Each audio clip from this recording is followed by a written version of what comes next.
பரந்தாமன், என்ன ஆச்சு? சார், உள்ள போய் பெட்டியோட ரூஃப பாருங்க சார். Oh my God. எப்படி இது நடந்தது? எப்படி இதுல ஓட்ட விழுந்தது? பரந்தாமன், பெட்டிகளை கவுண்ட் பண்ணுங்க. பணம் சரியா இருக்க பாருங்க. பணம் சரியா இருக்க பாருங்க. Quick quick. ஓடுற ரயில்ல வச்சு கொள்ளை நடக்கிறதுங்கிறது இந்தியாவுக்கே இதுதான் முதல் தடவை.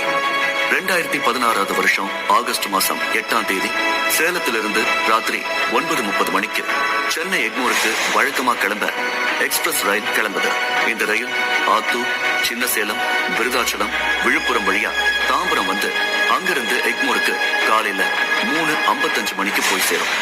இந்த ரயில்ல தான் குறிப்பிட்ட நாள்ல ஒரு கொள்ளை சம்பவம் நடக்குது.